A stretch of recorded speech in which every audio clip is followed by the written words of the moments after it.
셋, 하나, 둘, 셋. 안녕하십니까. 삼마열혈입니다. 김성동 교수님저 제4부 형사제재론을 들어가도록 하겠습니다. 형사제재론은 아시다시피 형벌론과 보안처분론이 있고요. 그냥 넓은 의미의 형벌론으로 통칭되고 있습니다. 754페이지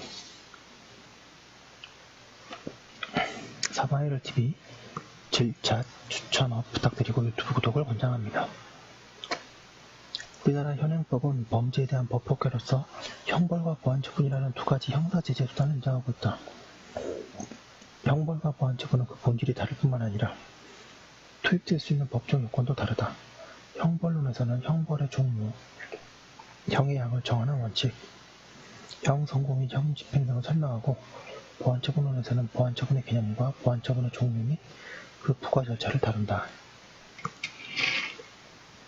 755페이지 제1편 형사제재 체계의 개관과 전망. 로마자 1번 형법과 이원적 형사제재 체계. 1번에 형법과 보안처분. 우리나라에서는 범죄에 대한 법학과로서 형벌과 보안처분이라는 두 가지 형사제재 수단이 인정되고 있다. 형법은 제41조에서 사형을 위시하여 몰수에 이르기까지 9가지의 형벌 종류를 규정하고 있다. 보안처분으로는 치료과목법의 심신장애 또는 마약류, 알코올 등의 중독, 습벽 상태에서 범죄를 행한 자를 보호, 치료하여 재범을 방지하고 원활한 사회복귀를 촉진하기 위해 치료감호와 소년에 대한 형벌 대신에 부과할 수 있는 보호처분, 더 나아가 성폭력 범죄자에 대한 형벌 이외에 별도로 부과될 수 있는 전자장치 부착명령 등이 있다. 이번에 형벌과 보안처분의 이원주의. 형벌 이외의 형사제재 수단으로서 보안처분이 등장하는 것은 형벌만을 가지고는 범죄 예방 목적을 달성하는 데 일정한 한계가 있음을 드러냈기 때문이다. 이러한 한계는 특히 19세기의 산업혁명과 도시화가 가져온 사회변화에 따라 책임 상세에 토달을 둔 형벌이 격증하는 상습범, 유범, 정신이산자, 소년범 등에 대한 적절한 대응 수단이 될 수 없다는 인식을 통해 드러났다. 즉 형벌은 책임 전제 조건으로 하고 책임의 양을 초과해서는 안 된다는 한계를 가지고 있는 수단이기 때문에 형벌 이외에 범죄자를 개선하거나 위험한 범죄자로부터 사회의 안전을 방해할 수 있는 새로운 형사제재 수단에 대한 요구가 생겨났다. 이와 같은 범죄자의 개선과 사회방해라는 특별예방 목적을 위해서 형벌과는 그 부과 대상이나 형벌 요건 또는 그 내용을 달리하는 형사제재 수단이 고안되었는데 이것이 바로 보안처분이다.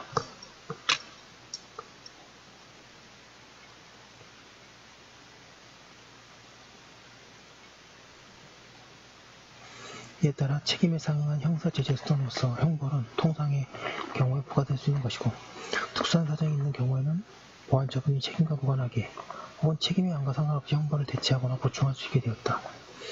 이와 같이 범죄에 대한 대응 수단으로서 형벌과 보안처분이라는 두 가지 형사제재 수단을 갖추고 있는 제재체 776페이지 걔를 이원주의라고 부른다.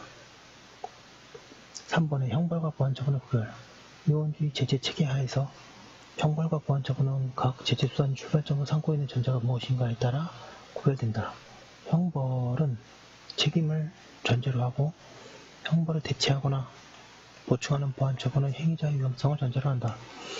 형벌의 전제가 되는 책임은 구체적인 범죄 행위에 대한 비난이고, 보안처분의 전제가 되는 위험성은 당해 범죄 행위를 한 행위자가 가지고 있는 일정한 속성이나 특수한 상태, 상습범, 재범의 위험성 혹은 정신장애에서 발견되는 성질의 것이다. 형벌과 보안처분은 설정하고 있는 목표에 따라서도 구별된다. 형벌은 범죄자에게 해악으로 느껴지는 것이고 그 해악적 성격을 통해 형사정책적인 효과를 발휘하게 된다. 반면에 예방적 보안처분에도 해악적 성격은 있지만 이는 의도된 것이 아니라 범죄인의 개선 및 사회방해라는 보안처분의 본래의 목적 달성을 위해 불가피하게 추가되어 있는 부수 효과일 뿐이다. 물론 개선 및 보안이라는 보안처분의 특별 예방적 목적은 오늘날 형벌의 형사정책적 목표로 널리 받아들여지고 있어서 보안처분과 형벌을 지향하는 목표점에 따라 구별하는 것은 관념적인 차원에서만 그 의미가 있을 뿐이므로 그 구체적 집행 내용상의 차별화가 이루어져야 한다고 하고 있습니다. 여기까지 한 공유를 두고 또 다음 거 이어서 하도록 하겠습니다.